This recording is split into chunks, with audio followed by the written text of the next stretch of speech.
当吴柏林用最原始的方式勘探南极冰盖的时候，叶晨已经在北欧科考站闭关20天。这20天时间里，他几乎一刻不停地运转大日如来手印。让他惊喜的是，随着对大日如来手印的愈发熟练，他现在的运转速度在快速提升，灵气的增长速度也比之前已经快乐许多。在云如歌和宋如玉看来，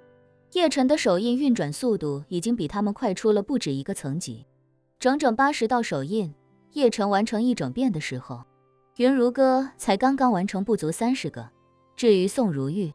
她的速度更慢，甚至可能连20个都还没有完成。对叶晨来说，这些手印熟练之后就仿佛刻在了脑子里，甚至已经超出了肌肉记忆的范畴。往往一个手印刚打出来，潜意识里另外4、5个手印就已经在准备了。逐渐的，叶晨发现自己似乎对这种手印有着某种说不出的天赋，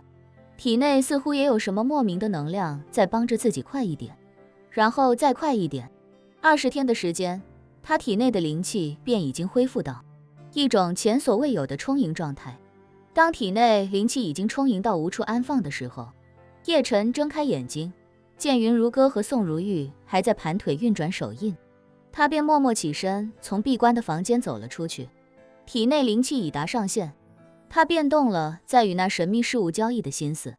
于是他来到窗边向外看去，外面是无尽的永夜，以及与永夜伴生的一路延伸到天际线的魔幻极光。眼下南极的气候已经变得越来越冷，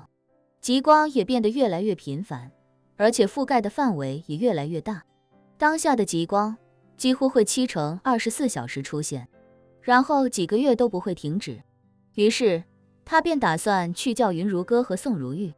带他们再去极光下等待，看看会不会有新的手印出现。林婉儿看到他，欣喜地上前询问：公子出关了，这些天感觉如何？叶晨微笑着说：挺好的，似乎对大日如来手印越来越纯熟，只是不知道这次闭关了多久。林婉儿脆生生地说：公子闭关已有20天零3个时辰了。这么久？叶晨倒是有些惊讶，一次闭关对他来说就像是一场大梦，睡了，梦了，醒了，很难感知和回想究竟过去多久。下一刻，他则难掩心疼地问林婉儿：你独自一人在这极地极夜之中生活20天，一定很孤独吧？林婉儿表情惊讶又错愕，隐隐还有些感动。她没想到叶晨得知时间过去这么久，第一个念头竟是心疼自己。感动不已的她故作淡定地说：谢谢公子挂念，奴家这20天过得还好，毕竟生活了这么多年，奴家早就习惯孤单了。才不是，叶晨毫不迟疑地戳穿了他的谎言，认真道：如果你真的习惯孤单，你就不会收养那么多孤儿，还把老张留在身边。林婉儿忽然被这句话戳中内心柔软处，眼眶不自觉红了，又不自觉被泪水所充盈。害怕孤单是真的，她毕竟是17、18岁的躯体，揣着17、18岁的心，活了400年。17、18岁的女孩子，一个人在家都尚且会害怕孤单，更何况她颠沛流离了几百年。感觉眼泪快要撑不住了，她只好转过身去，背着叶晨将眼泪擦去。叶晨情不自禁地走上前，轻轻揽住他的肩膀，看着窗外的极光，问他：不能修行却得了长生，这样的长生对你来说一定很辛苦吧？林婉儿娇躯轻轻一颤，随后默默将头轻轻依偎在叶晨怀中。绝美的极光经过眼泪的折射，感觉更加梦幻。她朱唇轻启，认真道：公子，长生对奴家来说是一日不缺的精彩，400年，10多万个日日夜夜，太阳升起又落下，天空亮了又暗淡，奴家不曾错过一日。相比之下，绝大多数的修士都在漫长的闭关中度过绝大多数时光，他们就算活了几千年，真正经历的日出日落，或许还不及奴家经历的多。叶晨忽然怔住，自己原本觉得自己闭关20天不过是大梦一场，而他需要在这里苦熬20天，这对他来说一定很煎熬。没想过林婉儿竟然会这样看待这个问题。这20天的闭关以及林婉儿的话，更让他明白了修炼为何是一件跨度几百甚至几千年的事情。其实老天是公平的，修士虽长生，但也只是如海龟那般，将一切节奏都慢了下来。如果你一生注定能活100年，只能看到36500次日出日落，你把每一次看到日出日落的时间拉长到10日，实际上似乎活了1000年，可经过的精彩也不过就是100年而已。修士一旦开始修炼，这一生无论多长，都没了人类最该有的喜怒哀乐，更少了人世间穿行的精彩经历。像孟长生那般寻一处洞府修行数百年，想来也不会有什么乐趣。孟长生活了1000年，真正亲身经历的日出日落，恐怕还不足36500次。就算1000年的修炼，让他有了常人所不具备的实力，那又如何呢？错过了那么多的精彩，最后带着通天的本领化作齑粉，不也是一种浪费与折磨吗？好在叶晨并不真的追求长生，他修炼的最大动力是将破清会彻底铲除，为父母报仇。一旦大仇得报，他宁可用剩下的时间像林婉儿那样一天天体会人生，也不想把自己禁锢在永无止境的修炼之中。两人在窗前依偎良久，叶晨才轻叹一声，说：若是有朝一日大仇得报，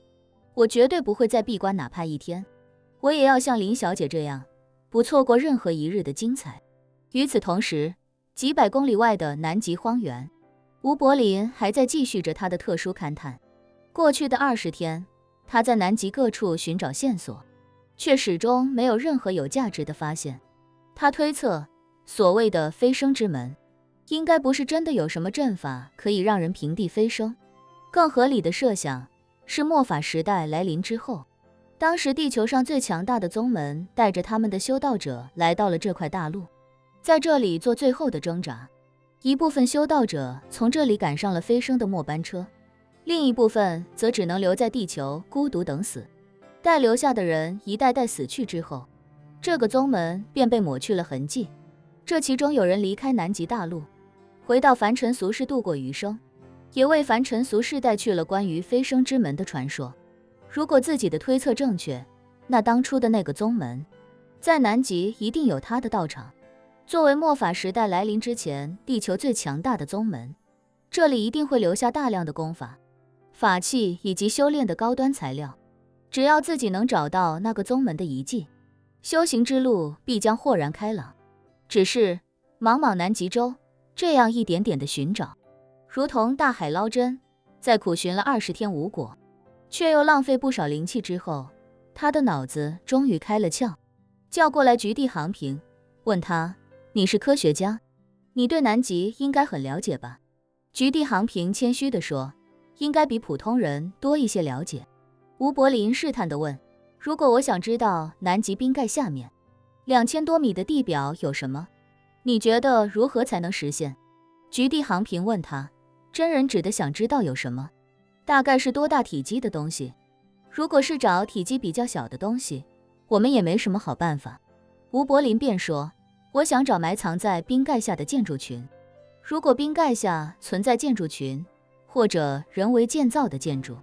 你们有没有办法找出来？我知道这肯定很难，你们作为科学家，有没有什么思路能够试着解决一下？话说出口，吴柏林心中还在暗忖，想来这些科学家也很难有什么好办法。结果菊地航平听了，就好像回答1+1等于几一样，脱口而出道：如果找建筑群那么大的目标，直接用冰雷达啊，冰盖下面有什么，一扫就知道了。别说2000多米的纯净冰层，就算是几千米的岩石层，也可以用地震勘探法，人为制造地震波，10公里以内的地质层结构基本上都能看得一清二楚。如果有大型人为建筑群的话，也是能通过这种方法找出来的。吴柏林惊讶不已，问他：这2种技术能实现吗？菊地航平摇摇头：不难啊，冰雷达我们车上就有，基地还有功率更大、探测范围更广的。如果需要用地震勘测的话，炸药和勘测设备基地也有。吴柏林表情错愕，回想过去20天的艰辛，恼羞成怒的他一耳光就抽在菊地航平脸上，骂骂咧咧道：“妈的混账！有这么好的技术，为什么不早点说？”